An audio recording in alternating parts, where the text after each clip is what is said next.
এলাকায় বসিরহাট লোকসভা তৃণমূল কংগ্রেস প্রার্থী হাজী নুরুল ইসলামের সমর্থনে এদিন এক জনসভা হয়ে গেল।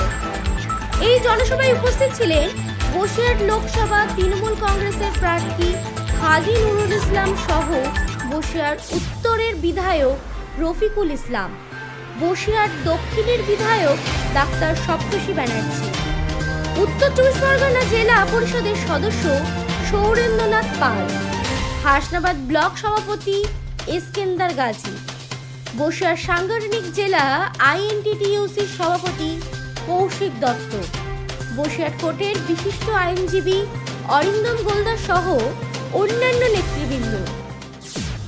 হাজী নুরুল ইসলাম তার বক্তব্যে বলেন, 2009 সালে আইলাই ক্ষতিগ্রস্ত মানুষের পাশে তিনি কিভাবে থাকার চেষ্টা করেছিলেন।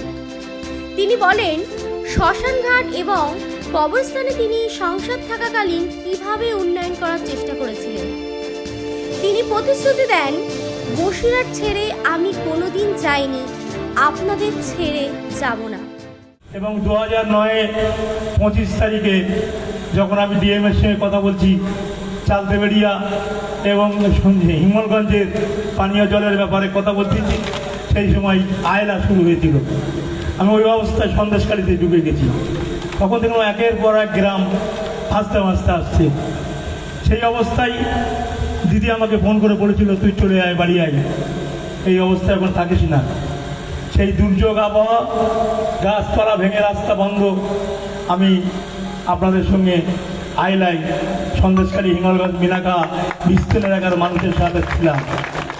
আমি কোনোদিন বাড়ি গিয়ে শুয়ে থাকিনি, কারণ আপনারা যখন রাস্তায় ছিলেন আমিও রাস্তায় ছিলাম।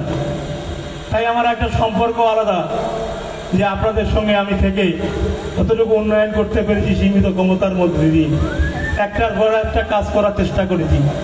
যেমন ইয়াকুব সাহেবের মাদ্রাসা, আমি 60 লক্ষ টাকা দিয়ে ওই বিল্ডিংটা বানিয়ে দিয়েছিলাম। আমি রাজাপুর স্কুলে টাকা দিয়েছিলাম। আমি মাদ্রাসা কি মাদ্রাসা বললে পোতা মাদ্রাসায় টাকা দিয়েছিলাম। যাই হোক, আমার সীমিত ক্ষমতার মধ্যে দিয়ে আমি মানুষকে কিছু করবার চেষ্টা করেছি। শ্মশানঘাট, কবরস্থান, এগুলো আমি করার চেষ্টা করেছি। 3টে শ্মশানঘাট আগের এখানে করে দিয়েছিলাম। যাই হোক, আগের মনে আছে।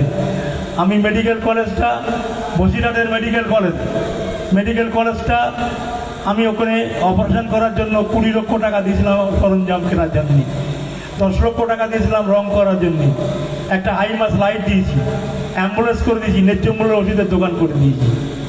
আপনাদের এতটুকু করার চেষ্টা করেছি। আর সুযোগ পেলে আবার আমি সেই কাজগুলো সম্পূর্ণ করবার চেষ্টা করব। একটা ওয়াদা আমার, আমি আপনাদের ছেড়ে যাইনি, যাব না। যখনই ডাকেন আমি চলে আসি। আমার রফিকুল সাহেব আছেন, আমার এই সপ্তর্ষি ব্যানার্জি আছে, আমার এখানে নেতৃত্ব সবাই আছে, আখের আছে। আমি আপনাদের আজকে ঋণ চাইতে এসেছি, আশীর্বাদ ঋণ দেবেন। রফিকুল সাহেব আখেরদের নিয়ে আমি আপনাদের সেই ঋণ উন্নয়ন করে পরিশোধ করে দেবো। আপনাদের বিপদ আপদে যেভাবে ডাকবেন আমি আপনাদের যেন আপনাদের সাথে থাকতে পারি, আমি যেন আপনাদের ছেড়ে না চলে যেতে পারি। আমি এটুকু বলার জন্য আপনাদের বলছি, কারণ মানুষের সাথে ছিলাম, আজই থাকবো। আমি পালিয়ে যাওয়ার লোক না, আমি বাড়িতে শুয়ে থাকা লোক না। আপনারা যখন যেটা হবে আমাকে বলবেন।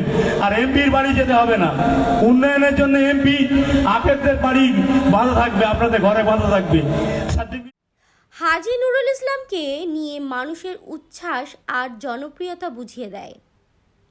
ক্যামেরায় জগন্নাথ শাহর সাথে আমি আফরা আহমেদ, খবর এখন বাংলা। আপনাদের কাছে আমি আমার আশীর্বাদ দোয়া চাইতে এসেছি।